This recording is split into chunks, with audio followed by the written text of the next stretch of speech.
오늘 우리에게 주시는 하나님의 말씀은 신약 성경 중에 사도행전 10장 1절에서 4절 그리고 44절에서 48절까지입니다. 제가 가지고 있는 신약 성경 203면입니다. 사도행전 10장 1절에서 4절, 44절에서 48절 이 계시의 말씀을 봉독할 때에 살아계신 하나님의 음성을 들을 수 있기를 바랍니다. 가이사랴에 고넬료라 하는 사람이 있으니 이달리아 부대라 하는 군대의 백부장이라. 그가 경건하여 온 집안과 더불어 하나님을 경외하며 백성을 많이 구제하고 하나님께 항상 기도하더니 하루는 제9시쯤 되어 환상 중에 밝히 보매 하나님의 사자가 들어와 이르되 고넬료야 하니 고넬료가 주목하여 보고 두려워 이르되 주여 무슨 일이니이까? 천사가 이르되 내 기도와 구제가 하나님 앞에 상달되어 기억하신 바가 되었으니. 이어서 44절부터 읽습니다. 베드로가 이 말을 할 때에 성령이 말씀 듣는 모든 사람에게 내려오시니 베드로와 함께 온 할례 받은 신자들이 이방인들에게도 성령 부어 주심으로 말미암아 놀라니 이는 방언을 말하며 하나님 높임을 들음이러라. 이에 베드로가 이르되 이 사람들이 우리와 같이 성령을 받았으니 누가 능히 물로 세례 베품을 금하리요 하고 명하여 예수 그리스도의 이름으로 세례를 베풀라 하니라. 그들이 베드로에게 며칠 더 머물기를 청하니라. 아멘. 현 세계에서 나타나고 있는 지구촌의 세태를 가리켜서 사회학에서는 붕괴하는 사회라 그렇게 부릅니다. 즉 과거에 우리의 사회와 가정에 틀이 돼 주었던 도덕성이나 권위가 붕괴됐습니다. 이런 자연스럽게 사회의 붕괴로 또 가정의 붕괴로 이어지게 되었습니다. 그래서 우리가 듣는 거의 모든 뉴스거리들은 건설적인 이야기보다는 이 파괴적인 이야기들이 더 많습니다. 기분 나쁘다고 지나가는 사람을 폭행했다 하는 이야기, 심지어 자식을 사창가에 팔아버린 아버지의 이야기도 있습니다. 또 부모의 유산에 욕심이 나서 미국에 유학을 하던 아들이 몰래 한국으로 되돌아가서 부모를 죽이는 그러한 충격적인 이야기도 있습니다. 얼마 전에 한국에서는 초등학생 아들을 죽인 이 아버지가 자기의 부인, 즉 엄마죠. 그 엄마와 공모해서 시체를 훼손하고 수년간 냉장고에 보관했다가 체포된 그러한 이야기도 있습니다. 또 지난 9일 전에는 이 시카고 서버브인 이 베링턴에서 아내를 총으로 쏴 숨지게 한 남편이 체포됐습니다. 이유가 뭐냐? 남편이 커피 메이커를 사용해서 커피를 마시고는 전원을 안 껐다고 잔소리를 해대는 틈에 말다툼을 하다가 총으로 쏴 죽였습니다. 남자분들 커피 잘 마시길 바랍니다. 물론 이러한 이야기는 우리 사회의 작은 단면이죠. 대다수의 가정들이 건전하고 건강한 가정이라 믿습니다. 하지만 어느 사회학자는 21세기의 문제는 가정의 문제다 그렇게 아주 단언을 했습니다.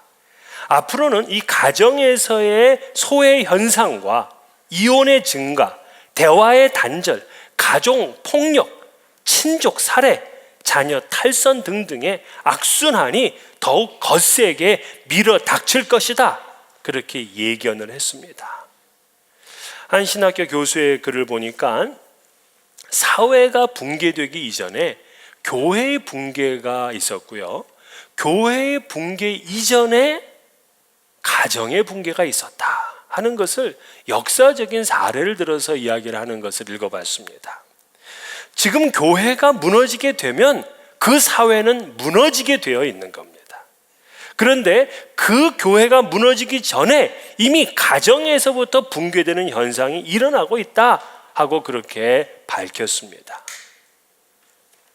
한국인 가정의 경우 부부싸움의 횟수가 얼마나 되느냐 그 한국의 가정 생활 양식에 관한 통계에 의하게 되면은요, 부부 싸움의 횟수가 1년에 평균 9번 정도라고 합니다.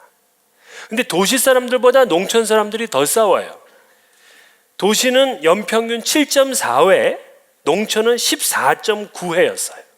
그런데 몇 년 동안, 몇 년에 걸쳐서 그냥 한 번 정도 싸울까 말까 한 사람들도 많아요. 35%. 근데 또 1년에 100번 이상 싸운다 하는 가정 1.8%. 이 통계를 그대로 지금 우리 교회에 적용하면은 한두 가정은 지난주에 2번 싸우고 왔어요. 복된 가정은 다음에 3가지 기능을 가지고 있어야 됩니다. 이 중 하나라도 결핍되게 되면 그 가정은 가정의 기능을 다하지 못하는 역기능 가정이 되기가 쉬워요. 첫 번째가 뭐냐면 육체적인 기능이 충족되어야 됩니다. 인간은 먹어야 사는 존재라고요. 그래서 이 가족이 항상 물질적인 위기를 당하고 있으면 이 가정이 행복한 가정이 되기가 어렵습니다. 그래서 이 결혼하지 않은 자매들은 신랑감을 구할 때에 가장 중요한 조건이 생활력이 돼야 돼요. 그 다음이 믿음이고 그 다음이 원만한 성격. 그래서 딸을 가진 부모라면 이 3가지는 꼭 너가 기억을 해라. 네가 만나는 남자가 생활력이 있느냐, 그리고 신앙이 있느냐, 기독교 신앙이죠. 또한 성격이 원만하느냐. 그래야 가정을 행복하게 할 수 있는 그러한 자질을 갖춘 사람이 되는 겁니다. 이러한 육체적인 기능은 물질뿐만이 아니라 성적인 기능도 가정에서 만족되어야 되고요.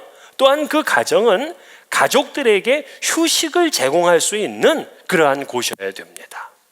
이렇게 육체적인 기능이 충족되어야 이 가정이 행복한 겁니다. 이 2번째는 심리적인 기능이 충족되어야 됩니다. 아무리 육체적인 기능이 충족되었다고 하더라도 가정에서 심리적인 애정을 얻지 못하면 행복한 가정이 되기가 힘듭니다. 아담 보세요. 아담은 그가 에덴 동산에서 먹을 것이 아주 지천에 깔렸습니다. 육체적으로는 충분했어요. 또 영적으로는 하나님과 깊이 있게 대화를 했던 그러한 인물입니다. 영적으로도 충족했다고요. 그러나 문제는 심리적 애정을 느끼지를 못해요. 아무리 코끼리를 보더라도 사랑을 주고받는 상대가 안 되거든요. 그러니까 사람이 혼자 사는 것이 좋지 아니하니 하고 하나님이 그렇게 생각하시고 그에게 아내를 주셨다고요. 그래서 자신이 사랑을 받고 있고 사랑을 준다고 느낄 때 그 가정은 행복합니다. 그래서 사랑을 많이 받는 가족들을 보게 되면은요, 그 얼굴이 밝아요. 성격이 명랑합니다. 그러나 사랑을 받지 못하고 오신 분들은 얼굴에 수심이 있는 겁니다. 이분들은 심리적 기능이 충족돼야 돼요. 마지막으로는 영적 기능이 충족돼야 됩니다. 칼 융은 인간은 인생의 후반기, 즉 35세가 넘으면 누구나 인생의 종교적 의미를 찾으려는 문제를 갖고 있다, 그렇게 얘기를 했어요. 우리 주변에 40대 50대인데 아주 인생에 큰 성공을 했어요. 그런데도 허무함을 느끼는 사람들을 많이 보게 됩니다. 정상에는 올랐는데 이것이 아무 의미가 없는 것 같은 그런 공허감을 느끼며 살 맛을 잃어버린 그런 사람들이 있습니다. 이것은 그가 육체적이고 심리적인 기능은 만족됐지만 영적 기능이 결핍되었기 때문에 일어나는 현상입니다. 그러므로 우리의 가정은 반드시 육체적, 심리적, 영적 기능이 충족돼야 돼. 그래야 건강합니다. 부모들은 역시 이러한 가정을 만들기 위해서 노력해야 되고 자녀들 또한 그렇게 애를 써야 됩니다. 그런데 이미 우리 가정 가운데 많은 문제가 있어요. 육체적 기능, 이것도 불안합니다. 또 심리적으로, 영적으로 다 결핍되어 있어서 이 가정에 언제 무슨 일이 일어날지 모르는 그러한 가정들, 어떻게 살 수 있을까? 그런 가정이요, 성령이 그 가정 가운데 임하게 되면 그 가정은 반드시 살아난다는 사실을 여러분 믿으시기를 바랍니다. 성령 충만한 가정이 되면은요, 가정이 부흥되는 역사가 있어요. 그래서 여러분들, 우리 가정의 부흥을 사모하려면 반드시 우리 가정 가운데 성령께서 역사해 주실 것을 그렇게 믿고 기도하셔야 됩니다. 오늘 이 본문을 보게 되면 이방인이었던 백부장 고넬료 가정에 성령이 임한 그런 사건이 나와요. 이 고넬료는 유대인이 아닙니다. 이 사람은 로마 사람이에요. 그러니까는 지금 예루살렘으로부터 한 북서쪽으로 한 100km 이상, 104km 서북쪽으로 가게 되면 가이사랴라는 그러한 도시가 있습니다. 이 가이사랴에 당시 로마 군대가 주둔하고 있었어요. 총독이 거기 있었습니다. 그런데 이 고넬료는 이탈리아라는 그런 대대의 중대장급 정도 되는 그러한 고위 인사였어요. 그런데 그가 기도하던 중에 천사의 지시를 받아서 저 요바에 있는 베드로를 데려다가 말씀을 들었습니다.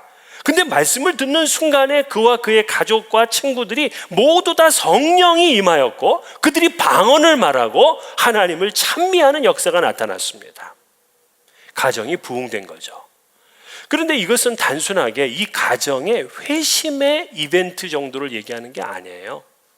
여러분, 사도행전 10장은 성경에서 굉장히 중요한 장이에요. 왜 그러냐면 예수님께서 부활 승천하실 때 너희들은 예루살렘과 유대와 사마리아와 땅끝까지 이르러 내 증인이 되리라 하고 말씀하셨다고요. 그래서 사도행전은 예루살렘에서부터 사마리아로, 사마리아에서 또 땅끝까지, 유대로, 사마리아로 땅끝까지 가는 그러한 역사를 실제로 보여준 이야기가 사도행전이라고요. 그런데 지금까지 유대인이라는 그런 울타리 안에 딱 갇혔던 그 복음이 흘러내리는, 그래서 이방인에게로 넘어가는 그 역사적인 이정표가 이 사도행전 10장이에요. 그래서 고넬료는 이방인 회심자 가운데 첫 번째 공식적인 인물로 그렇게 인정된 사람입니다. 그렇기 때문에 고넬료는 정말 가정의 부흥을 경험했고, 그리고 역사적으로 기독교사에 크게 남는 그런 인물이 되었습니다. 저도 바라기는 여러분들의 가정이 정말 믿음의 세계에 있어서 역사적인 그러한 가문이 되시기를 주의 이름으로 축원합니다. 그러면 어떻게 고넬료의 가정에 성령이 충만했고 또 가정의 부흥을 경험할 수 있었는가? 그 첫 번째가 그는 경건의 삶을 살았습니다. 경건의 삶을 살았어요. 오늘 본문 2절을 보게 되면 그가 경건하여 온 집안과 더불어 하나님을 경외하며 백성을 많이 구제하고 하나님께 항상 기도하더니 라고 그렇게 말하고 있습니다. 여기서 그의 가정, 그의 집안이 하나님을 경외했다 이런 말을 쓰는데요. 여러분, 하나님을 경외했다를 이방인에게 쓰게 되면 그것은 아주 특별한 이유를 얘기를 합니다. 특별한 어떤 이 가정의 수준을 이야기를 해요.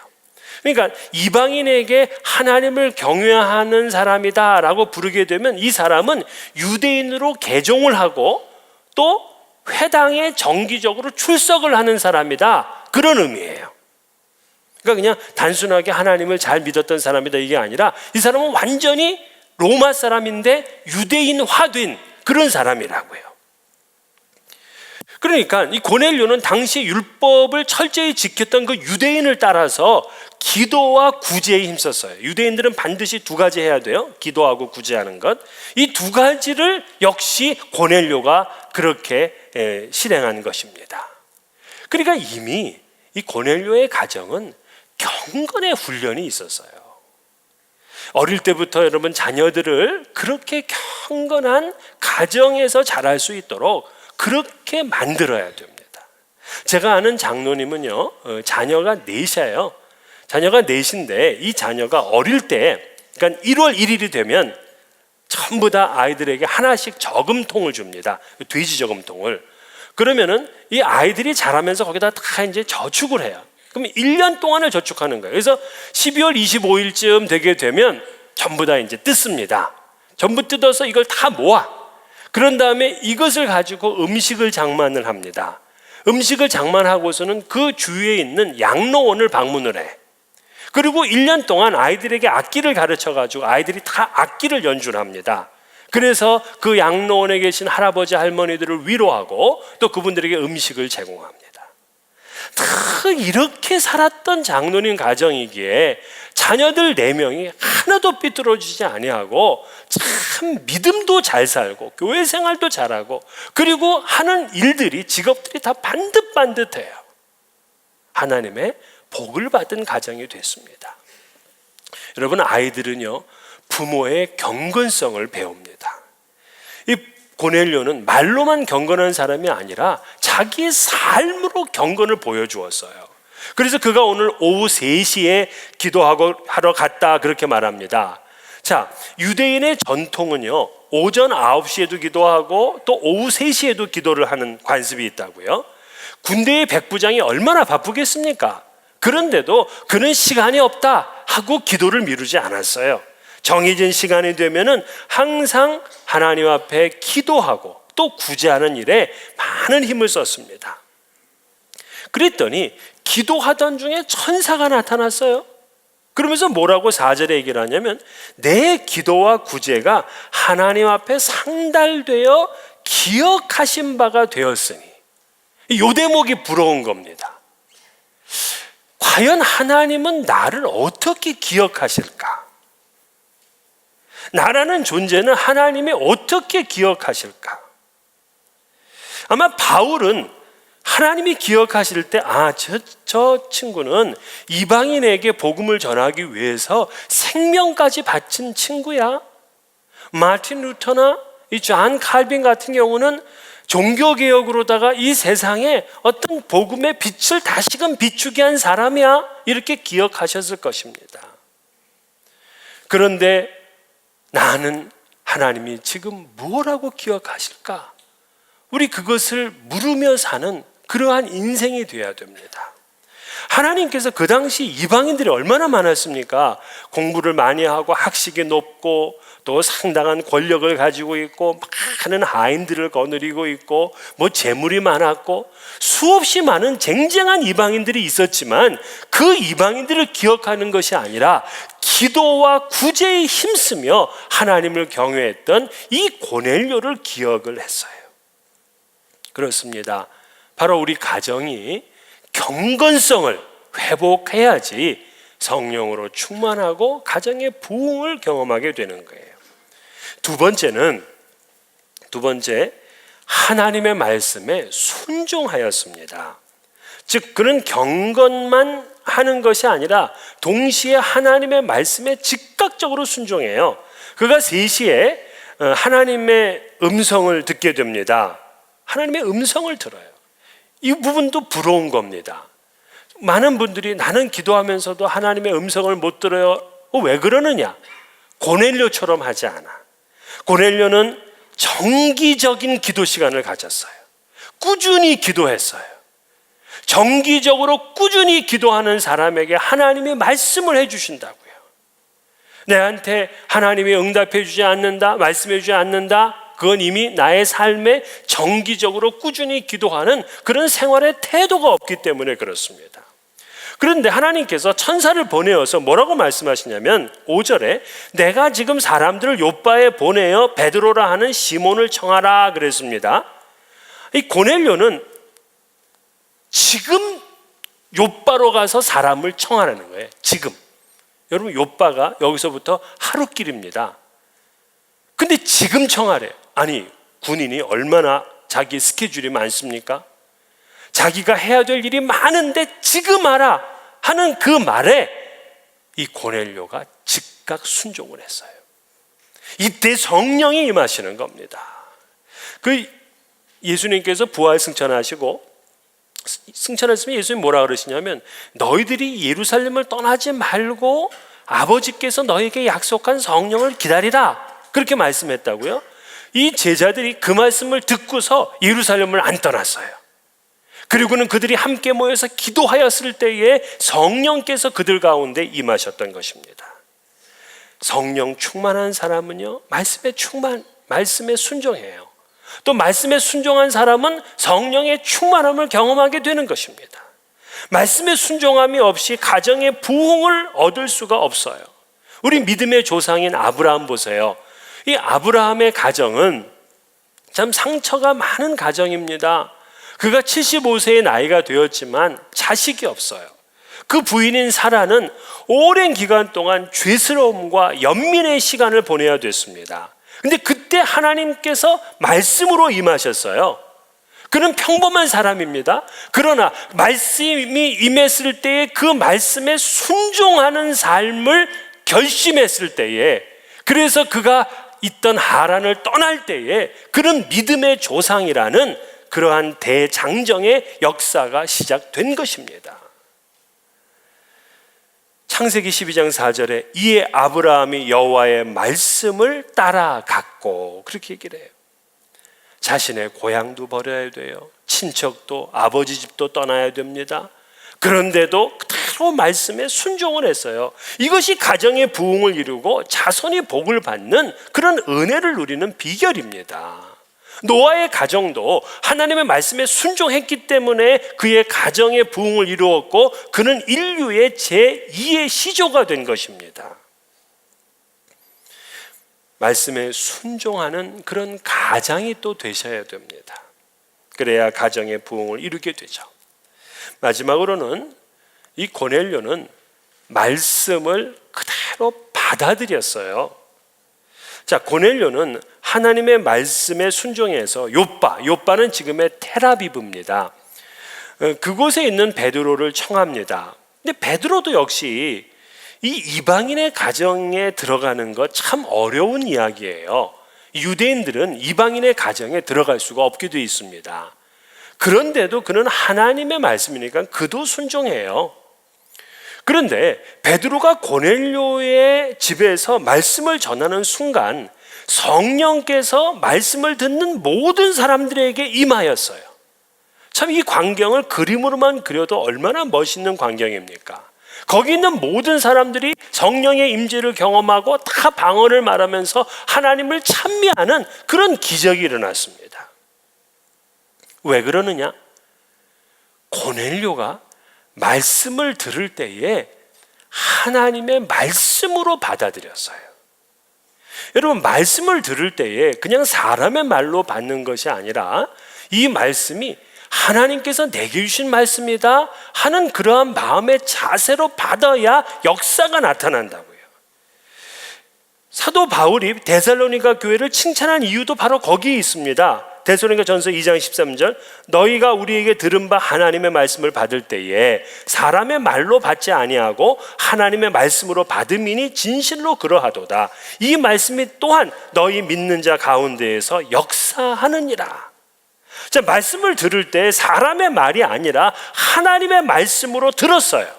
그렇기 때문에 그 말씀이 그들 속에서 비로소 역사를 할 수가 있었습니다. 여러분, 대단히 중요한 이야기예요. 가정의 부흥을 이루려면 하나님 말씀을 들을 때에 그걸 사람의 말로 받지 않습니다. 하나님 말씀으로 받아들여야 됩니다. 우리가 아무리 말씀을 듣는 자리에 지금 있다, 이거 참 복된 일이긴 하지만 이것으로 다가 아니에요. 여러분, 북한의 김정은이, 그 김정은의 할아버지가 여러분 잘 아는 김일성이라고요. 근데 그 김일성은 태어날 때부터 기독교 집안의 가정에서 태어났어요. 그의 아버지 김형직은 그 유명한 평양 숭실학교를 다녔어요. 그리고 김일성의 어머니 강반석 여사죠. 이 강반석은 당시 창덕학교 교장이었던 강도녹 장로의 둘째 딸이고 칠골교의 집사였습니다. 이 김일성은 초등학교 5학년, 6학년 때는 이 외할아버지 집에서 학교를 다녔어요. 그런데 이 외할아버지 강도욱 장로가 김일성을 데려다 놓고서 말씀을 가르쳤다, 성경을 가르쳤어요. 그런데 그 김일성이 훗날 그의 자서전 세기와 더불어라는 책에서 이렇게 썼습니다. 어떤 사람들은 내가 성장 과정에 기독교적인 영향을 받지 않았는가고 묻는데 나는 종교적 영향은 받지 않았다. 그러나 기독교 신자들에게서 인간적인 도움을 많이 받았다. 기독교 신자들에게서 인간적인 도움은 많이 받았지만 종교적 영향은 받지 않았다는 그의 말이 무슨 뜻이냐고요. 수없이 말씀을 들었지만 그 말씀이 자기를 변화시키고 그 말씀이 자기를 역사하도록 놔두지는 않은 것입니다. 결국 괴물이 됐습니다. 하나님의 말씀을 우리가 하나님의 말씀으로 받아들이는 게 중요해요. 성경에서 이 고넬료가 하나님의 말씀을 받기 위해서 했던 그의 태도를 보게 되면 정말 본받을 만해요. 24절에 보면은 고넬료가 그의 친척과 가까운 사람들을 모아 기다리더니 그랬어요. 그러니까 베드로를 초청해 놓고서 그는 연락을 한 겁니다. 자기의 친척들 다 오시라, 자기의 친구들 다 와라. 이게 지금 하나님의 말씀을 듣는 시간이니까 다 오라고 초청을 했습니다. 여러분, 하나님 말씀을 듣는 자리라고 하면은 친구들이 옵니까? 친척들이 옵니까? 웬만하면 그냥 콧방귀 뀌고 안 올 거라고요. 그런데 고넬료는 인간관계가 훌륭했어요. 그러기에 그가 초청한 말 한마디를 그냥 무시할 수가 없었어요.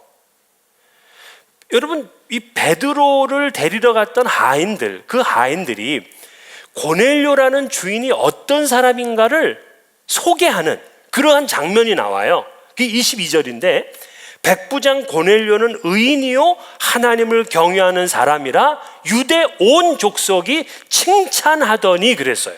아니 지금 이 종이 자기 주인을 소개하면서 우리 주인님은요 의인이고 하나님을 경외하고 온 유대 사람들이 다 칭찬하는 분입니다. 여러분, 자기가 데리고 있는 사람에게 이렇게 존경을 받고 이렇게 칭찬을 듣기가 쉽지 않아요. 왜냐하면 맨날 같이 있는 사람은 내가 누군지를 잘 안다고요. 내 단점이 뭔지, 내가 얼마나 위선적인지를 잘 알아요.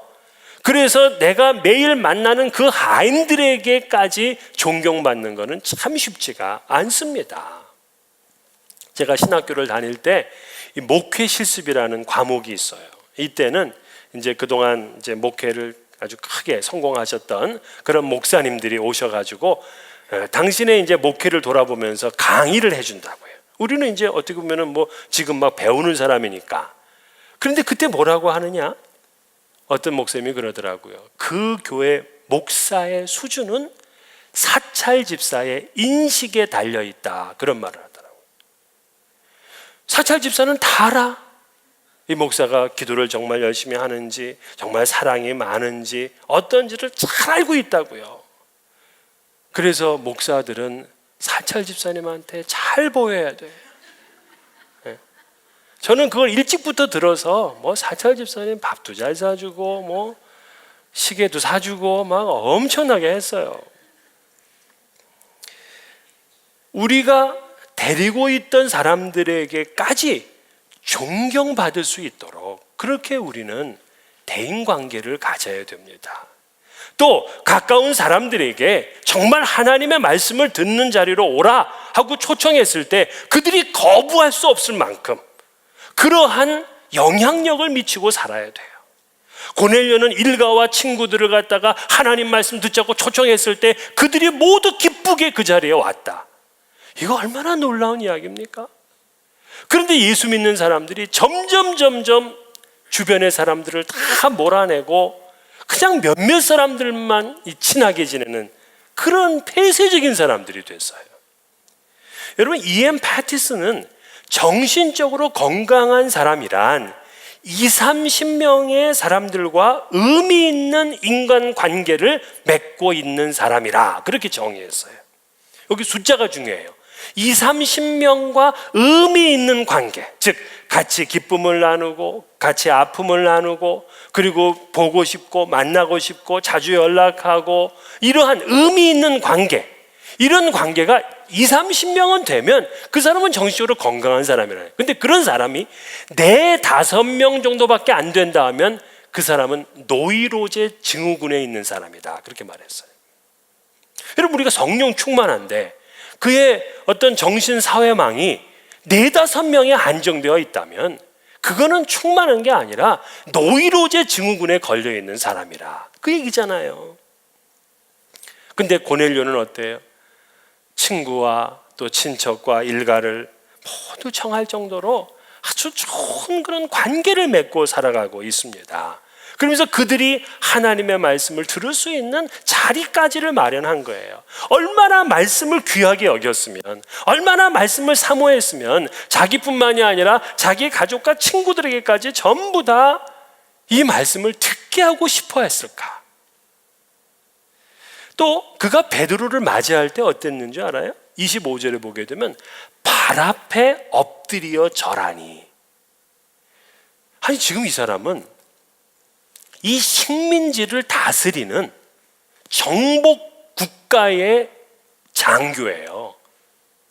그런데 이 정복 국가의 장교가 식민지 그냥 아주 볼품없는 사람이 왔는데 그의 앞에 절하며 땅에 엎드렸다는 겁니다. 여러분, 말씀을 전하는 자를 존중하지 못하고 말씀을 전하는 자를 존경하지 못하면 그분은 성령 충만한 삶을 살 수가 없어요. 이 고넬료는 사도 베드로를 모릅니다. 원래 안면이 있던 사람이 아니에요. 베드로의 인격, 인간성 몰라요. 그런데도 그가 하나님의 말씀을 대언하는 사람이기 때문에 그가 훌륭해서가 아니라 그가 하나님 말씀을 하는 사람이기 때문에 그 앞에 겸손했던 겁니다. 그때 베드로는 어땠느냐? 베드로는 깜짝 놀랍니다. 그러면서 고넬료를 일으켜 세우면서 나도 사람이다 그러면서 그를 일으켜 세워요. 참, 이것도 참 훌륭한 겁니다. 오늘날 목사가 욕을 얻어먹는 이유가 뭡니까? 이 성도들이 고개를 숙일 때 그걸 즐기는 사람들이 있기 때문에 그렇죠. 그래서 교회가 커지고 많은 성도들이 자기를 우러러보면 그 위에서 즐기는 사람이 있어요. 구름을 타고 다니는 사람들이죠. 구름 타고 다니는 사람을 뭐라고 하는 줄 아세요? 비행소년이라 그래요. 비행 목사가 있는 거죠. 그런데 성령 충만한 베드로는 깜짝 놀랍니다. 그러면서 그를 이렇게 세우면서 나도 당신과 같이 평범한 사람이요. 여러분, 말씀을 전하는 자와 말씀을 듣는 자가 이러한 태도로 있다면 여기에 성령의 스파클이 일어나지 않겠습니까?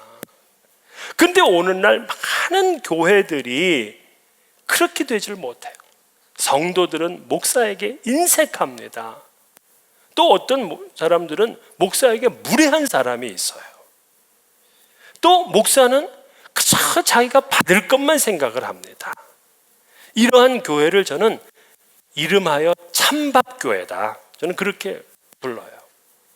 그러나 더운밥교회는요, 오늘 이들과 같아요.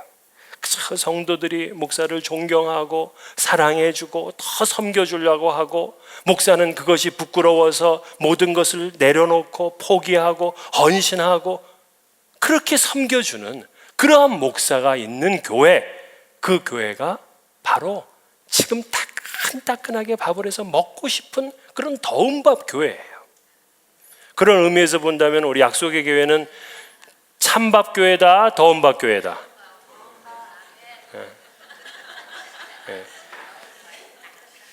돌솥밥 교회입니다. 우리는. 고넬료는 경건한 사람이었고 말씀에 순종하는 사람, 또 겸손하게 말씀을 사모하고 받아들이는 사람이었기에 성령이 그의 가정에 임하였습니다. 이 고넬료 한 사람만이 아니에요. 거기 있던 모든 가족과 친구들에게까지 전부 다 성령이 임하였다. 이 고넬료 한 사람이 변화되니까 그의 가족과 친구들까지 변화되고 그들이 모두 방언을 말하고 하나님을 높이는 그러한 역사를 보여주었습니다. 성경을 보게 되면 이 가정의 한 사람, 이 한 사람의 변화가 되므로 가정 전체가 변화된 이야기가 참 많습니다. 우리가 아는 빌립보 감옥의 간수, 이 간수도 바울과 실라를 만나면서 자기가 예수를 믿기를 고백했을 때 자기 집안이 모두 다 세례를 받는 그러한 기적이 일어났다고요. 우리 기독교 그 역사를 보게 되면 그래서 그 가정에 예수를 처음 믿는 한 사람은 굉장히 중요한 사명이 있는 거예요. 여러분, 경상북도 상주라는 곳에 가게 되면 상락교회가 있습니다. 상락교회, 조그만 교회예요. 이 상락교회는 자그마치 역사가 110년 된 교회입니다. 근데 그 교회를 처음 만드셨던 분의 조카, 이분도 지금은 이분이 돌아가셨을 거예요. 지금 한 90세 가까이 됐을 거니까. 근데 그분의 큰아버지, 그 큰아버지가 이 교회를 세우신 겁니다. 근데 어떻게 세웠는가 하면은 이 조그만 이 시골 마을의 전 가구 수가 18가구밖에 안 돼요. 근데 거기에 청년 3명이 저 읍내에 시장이 열렸어요. 그래서 장이 섰기 때문에 장 구경을 간 겁니다. 이 청년 3명이. 근데 거기서 그 옛날 110년 전에 선교사를 만난 거예요. 그 선교사를 만나가지고 조그만 방에서 말씀을 배운 겁니다. 며칠 동안. 말씀을 배웠던 이 청년들이 자기 고향으로, 자기 집으로 돌아왔어요. 자기 집으로 돌아와서 그 며칠 배운 실력을 가지고 나무 밑에서 예배를 드리기 시작했어요. 그러더니만 점차 예수를 믿더니만 그 마을의 18가정이 전부 다 예수를 믿는 가정이 됐어요. 그런데 18가정이 예수를 믿게 되니까 어떤 변화가 있게 됐냐면 전부 다 이분 농사 짓고 그냥 초근 목피, 그냥 간신히 먹고 사는 그러한 수준이었는데 성경 말씀을 들으니까 이 마음이 개화가 됐어요. 그래서 세상을 크게 보게 된 겁니다. 그래서 이분들이 돈이 없는데도 미국으로 유학을 가고 그 당시에 일본으로 유학을 간 거예요. 그래서 그들이 이 땅에 다시 돌아와서 국회의원이 되고 장관이 되고 총장이 되고 교수가 되고 목사가 되고 장로가 되고 그러면서 그 18가구에 100명 정도가 이런 위치를 가지고 있는 거예요. 그러면서 이 장로님이 저한테 조그만 그 수첩을 하나 보여주더라고요. 이 수첩이 가첩이래, 가첩. 저는 가첩이라는 말도 처음 들었어요. 그러니까 이거는 자기의 할머니 때부터 이분의 지금 손자까지 5대가 다 기록이 되어 있어요. 5대가. 그러니까 뭐 5대가 전부 이름과 그리고 그 뭐 생년월일 또 직업과 이런 게 다 있어요. 제가 보니까 140번까지 나갔더라고요. 그런데 한 분을 제가 이렇게 봤습니다. 봤더니 다 고위 공직자예요. 전부 다 유수한 대학을 다 나왔어요. 교수가 태반이에요. 한 사람이 변화되니까 그의 가정 가운데 놀라운 부흥의 역사가 일어난 것입니다. 여러분, 이게 가정의 부흥이에요. 여러분, 이런 가정의 부흥을 사모하지 않으시겠습니까? 언제까지 우리의 가정이 이런 식으로 이렇게 하다가 끝날 그럴 때까지 기다리시겠습니까? 여러분의 가정의 부흥을 지금부터 사모하세요. 그러기 위해서 오늘 말씀드렸던 3가지 기도와 구제의 경건의 삶을 사셔야 됩니다. 가족과 함께 신앙생활을 할 수 있는 그런 영적 프로그램을 가져야 돼요. 새벽기도, 아니 왜 애들은 새벽기도 안 나옵니까? 데려 나오세요. 그 좀 잠 한두 시간 더 자게 하는 게 그 아이의 인생에 그렇게 유익합니까? 가정 예배도 정기적으로 드리세요. 가정의 부흥은 저절로 일어나지 않습니다. 기도하고 구제하는 이런 경건의 프로그램이 있는 가정 가운데 그런 역사가 나타난다고요. 2번째는 말씀에 순종하는 삶을 사셔야 됩니다. 가나의 혼인잔치에서 순종했던 하인들만이 물이 포도주로 바뀐 연유를 알고 그 기쁨이 있었어요. 순종하는 사람만이 은혜의 맛을 보게 되고 성령의 충만함을 얻게 됩니다. 또한 항상 겸손한 마음으로 말씀을 사모하고 받아들이세요. 고넬료는 자신은 물론이거니와 일가 친척과 친구들까지 초청해서 말씀을 들었습니다. 그만큼 말씀을 사모했다고요. 이것이 듣는 사람의 자세입니다. 교회 오면서 여러분 절대 다투지 마세요. 교회에서 교회 올 때 많이 다퉈, 이상하게. 그러고 나면 성령의 은혜를 풍성하게 받을 수가 없어요. 이미 그 마음이 닫혔기 때문에요. 그래서 말씀을 전하는 목사나 말씀을 듣는 여러분들도 사모하는 마음으로, 준비된 마음으로 들으셔야 됩니다. 그래서 오늘 이 경건의 삶, 순종의 삶, 또 말씀을 사모하는 이 삶으로 여러분의 가정마다 놀라운 부흥의 역사가 일어나기를 주의 이름으로 축원합니다.